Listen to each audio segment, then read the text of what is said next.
Hello everyone, आप सब कैसे हैं? मैं उम्मीद करता हूँ कि बहुत अच्छे होंगे और अपनी पढ़ाई को बहुत अच्छे से कर रहे होंगे। मैं Akash Kumar Bhadana ICT virtual classroom में आपका बहुत बहुत स्वागत करता हूँ मेरे प्यारे बच्चों। जैसा आपको पता है मेरे प्यारे बच्चों, बेसिकली हमारी आपका जो है 10th क्लास है और 10th क्लास के अंतर्गत मेरे प्यारे बच्चों हम लोग आपका बात कर रहे थे ज्योग्राफी की, और उसी में हम लोग बात करें जल संसाधन यानी कि वाटर रिसोर्स क्या होते हैं, उसको हम देखने का प्रयास कर रहे हैं।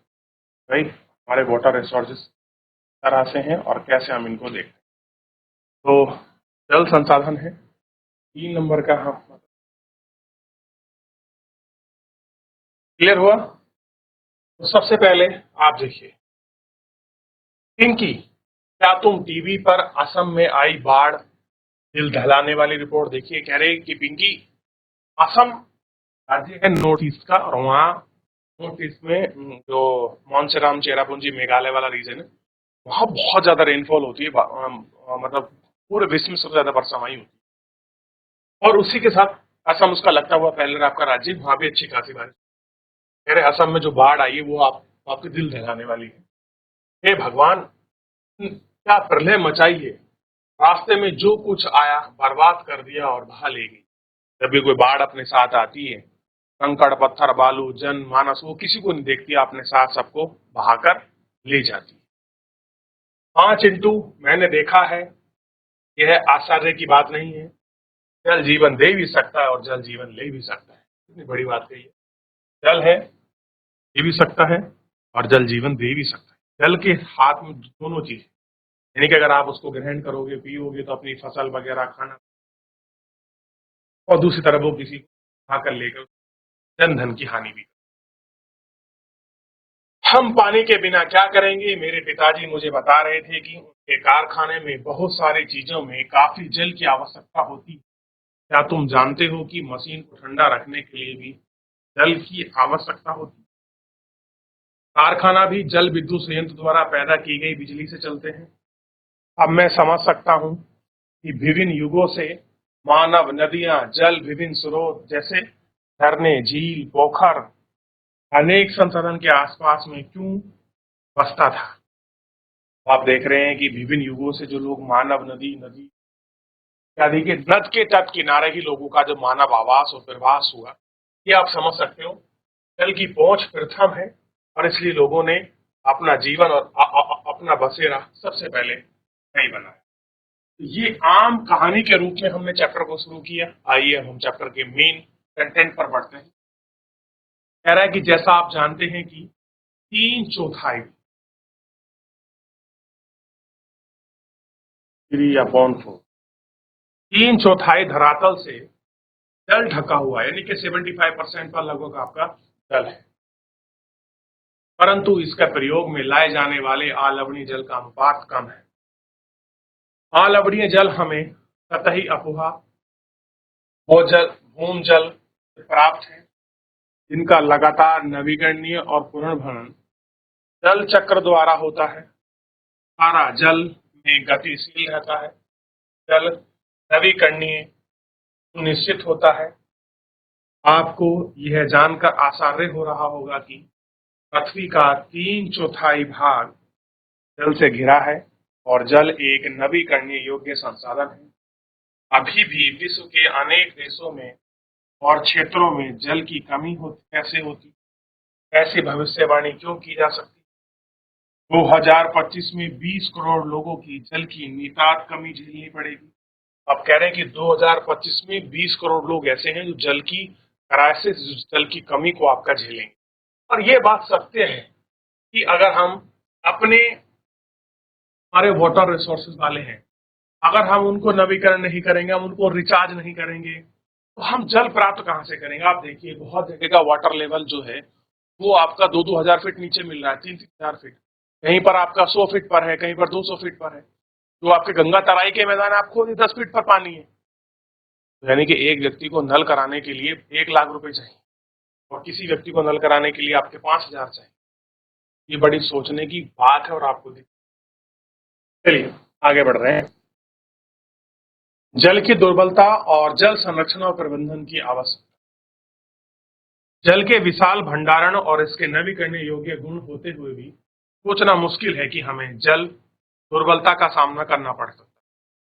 कि हमें जल दुर्बलता का सामना करना पड़ सकता है। जैसे हम जल की कमी की बात करते हैं तो हमें तत्काल ही कम वर्षा वाले क्षेत्र या सूखाग्रस्त इलाकों का ध्यान आता है। मानस पटल पर तुरंत राजस्थान के मरुस्थल और जल से भरे मटके संतुलित करती हुई जल भराव की लंबे रास्ते तय कर कर पनिहारी के चित्र होते आपने देखे। आप देखते हैं कि राजस्थान में आप देखिए आपकी पनहारी होती है पानी लेने के लिए जाते हैं। 5-5, 6-6, 10-10 औरतें अपने सर पर बड़े बड़े मटके रखकर बहुत दूर से पानी इकट्ठा कर घर पहुंचती हैं। उनको पानी की इतनी वैल्यू है, यकीन मानिए आपको पानी की वैल्यू समझ नहीं आती। जिनके पास जो रिसोर्सेज होता है हमको उनकी वैल्यू है ही नहीं। हमें वैल्यू किसकी है? जो चीज हमारे पास नहीं है हम उसको ज्यादा पीछे भागते हैं, जो है हम उसको कम देखते हैं। अगर आप राजस्थान में पैदा हुए होते और पानी के लिए आपको 2 किलोमीटर, 3 किलोमीटर, इवन 100 मीटर ही अगर रोज जाना पड़ता, सोच के देखिए आपको कितनी किल्लत और दिक्कत महसूस होती। आपको पानी की एक एक बूंद का महत्व समझ आता। यानी कि लोग पीने के पानी के लिए कितना दूर संघर्ष करते हैं आज भी, ठीक आजादी के 76 वर्ष के बाद भी। यह सच है कि वर्षा में सर्वाधिक वर्षा और मौसमी परिवर्तन के कारण संसाधन की उपलब्धता में और समय और स्थान के अनुसार विभिन्नता है। अरे समय स्थान के अनुसार आप देखोगे ये सारी विभिन्नता जो है आपको दिखाई देगी, परंतु अधिक आयात जल की कमी और इसके अति शोषण, अत्यधिक प्रयोग और समाज के विभिन्न वर्गों में जल को आसान वितरण कर देगा। ये सारी चीजें हमको दिखाई देगी। कैसे कम करेगा, कैसे ज्यादा करेगा, इन सबको हम लोग अच्छे से देख सकते हैं। और यह संभव है कि किसी क्षेत्र में प्रचुर मात्रा में जल संसाधन होने के बावजूद भी वह जल की दुर्बलता हो। हमारे कई शहर इसके उदाहरण हैं। अतः जल दुर्बलता अत्यधिक और बढ़ती हुई जनसंख्या और उसके परिमाण स्वरूप जल की बढ़ती हुई मांग और उसके असमान असमान वितरण का परिमाण हो सकता है। जल की अधिक संख्या के लिए घरेलू उपयोग ही नहीं बल्कि अधिक अनाज उगाने के लिए चाहिए। अतः अनाज का उत्पादन बढ़ावा देने के लिए जल संसाधनों की अति शोषण करके ही सिंचित क्षेत्र बढ़ाया जा सकता है। यही अगर कोई क्षेत्र जगह है तो आप चाहते हैं उसका उत्पादन बढ़े, उसका प्रोडक्शन बढ़े, तो हमको क्या करना पड़ेगा? अपनी इरिगेशन फैसिलिटी को बढ़ाना पड़ेगा, सिंचाई बढ़ाना पड़ेगा। उससे क्या होगा? हम जल का अति प्रयोग कर लेंगे और अति शोषण भी होगा और हमारा भले ही सिंचित क्षेत्र बढ़ जाएगा लेकिन शुष्क ऋतु में खेती की जा सकती रहेगा। जो आपके ड्राई एरिया है उन और उस टाइम पे कर सकते हैं। सिंचित कृषि में जल का सबसे ज्यादा उपयोग होता है। शुष्क भूमि तकनीकी और सूखे प्रतिरोधी फसल के विकास द्वारा कृषि क्षेत्र में क्रांति लाने के लिए आवश्यक है। ऐसी है जो क्रांति है उन क्रांति को लाने के लिए आवश्यक है। अब आपको समझ आया जल दुर्बलता क्या है, जल महत्वपूर्ण क्या है, क्या उसका उपयोग है, किस तरीके से उसको देख सकते हैं। चलिए हो गया, ये भी देख लिया आपने क्या स्थिति है जल दुर्गम क्षेत्रों की। अब आप जो है यहाँ से इस इमेज से अच्छा अंदाजा लगा सकते हैं। पानी नीचे भी भरा है। स्वच्छ पानी भरने के लिए लड़का कितनी जिद्दोजहद कर कर एक पानी की बोतल भर के, आप सोच के देखिए हमारे परिवेश में पानी है क्या? हमारे पीने उपलब्ध है।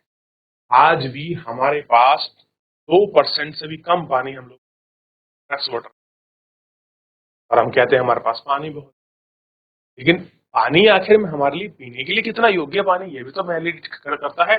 आप समुद्र का पानी थोड़ी पी सकते हैं, सलाइन वाटर है उसमें। आप कौन सा पी सकते हैं? तो आपका मीठा जल, मीठे में कोई चीनी नहीं लगी होती है, उसमें कोई चक्कर नहीं होती बेटा। तो नॉर्मल पानी होता है वो मीठा कहते हैं, खारापन कुछ, ठीक है। तो आप देख सकते हैं। और देखिए जम्मू कश्मीर में भी यहाँ बर्फ है, पानी उन लोगों को पानी लेने के लिए दूर दूर जाना पड़ता है। और बड़े बड़े शहरों में इस तरह की लंबी कतार लगी होती पानी भरने की। तो उसके देखिए कब नंबर आएगा। पानी की कमी और दुर्बलता, शायद आपको ये चीज महसूस ना हो, ना आप कहीं जाए और देखें तो पता चलेगा ये पानी की इतनी लंबी लंबी लाइनें और कतारें, एक गिलास पानी पीने के, 2 घूंट पानी पीने के लिए घंटों प्रयास और प्रयत्न करने के बाद सारी चीजें समझ, ठीक है कि नहीं। आपने टेलीविजन विज्ञापनों में देखा होगा कि किसानों ने खेत पर अपने निजी कुएं और नलकूप सिंचाई करके उत्पादन को बढ़ाया है, परंतु आपने सोचा है कि इसका परिमाण क्या होगा। इसका परिमाण भौमिक जल स्तर नीचे गिर सकता है। तो खेत में सिंचाई करते हैं किसान, निजी ट्वेल और आपके नलकूप लगाकर अनाधुनिक तरीके से सिंचाई का प्रयोग कर रहे हैं, लोगों के लिए जल की उपलब्धता में कमी हो सकती है। ठीक, भोजन सुरक्षा खतरे में पड़ सकती है। अगर हम आपके इरिगेशन कर देंगे तो मिट्टी में लेयर होती है, स्तर होते हैं, वो टूट जाते हैं और पानी फिर बीच के लेयर में रुके से नीचे चला जाता है और उसको नीचे से ऊपर लाने में बहुत महंगा पानी पड़ता है। ठीक है, स्वतंत्रता के बाद भारत में तेजी से औद्योगिकरण और शहरीकरण हुआ है।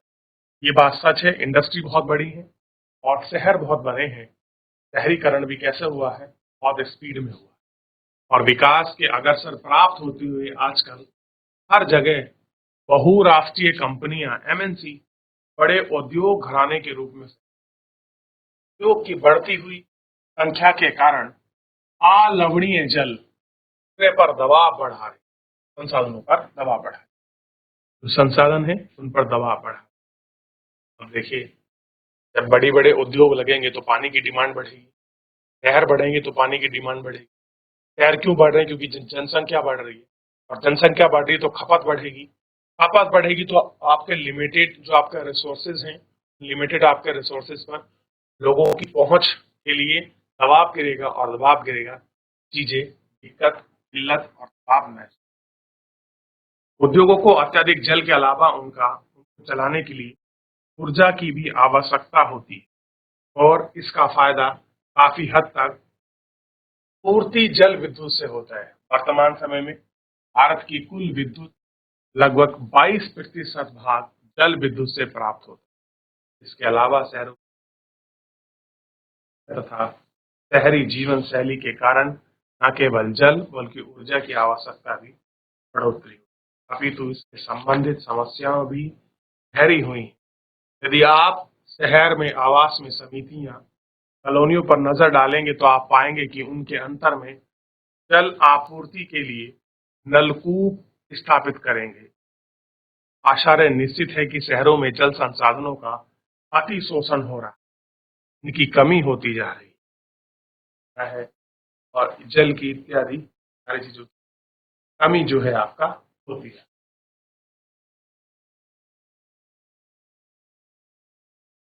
चलिए देख लिया,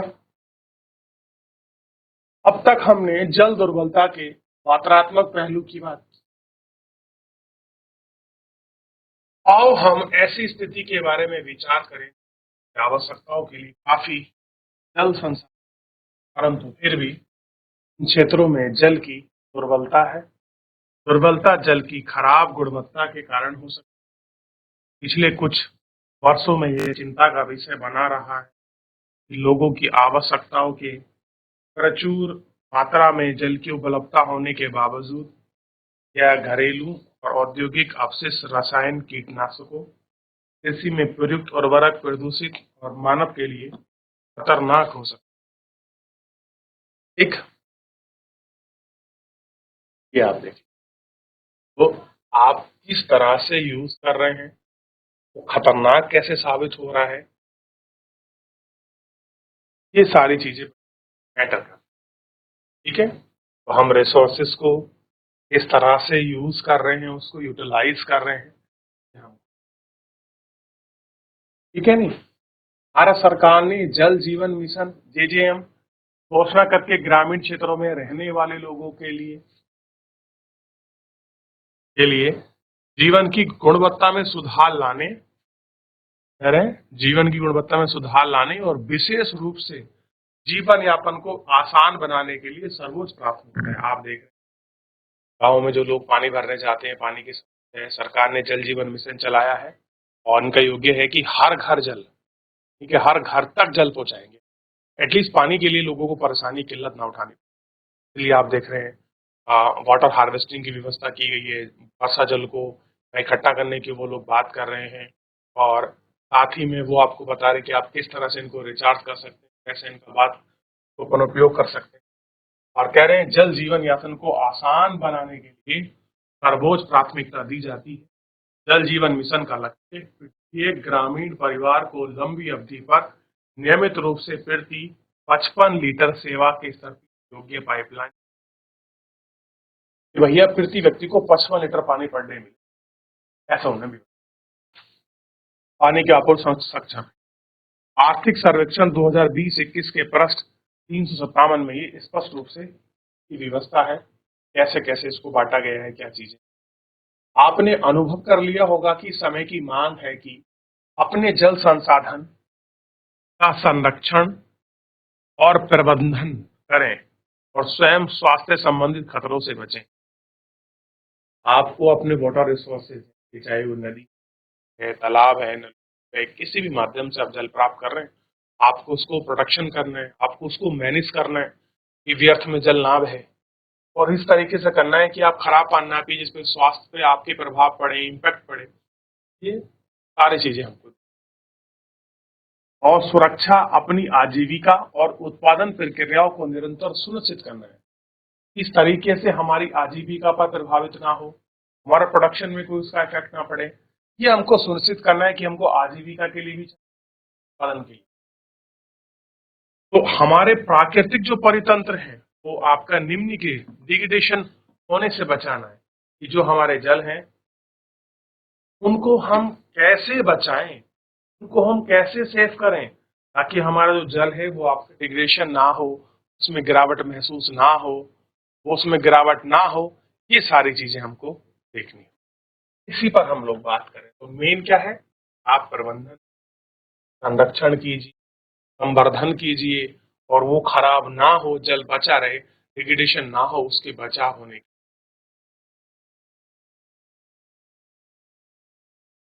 चलिए फिलहाल मेरे प्यारे बच्चों आज के इस लेक्चर में इतना ही, मिलेंगे नेक्स्ट लेक्चर में, तब तक अपना ध्यान रखिए। धन्यवाद।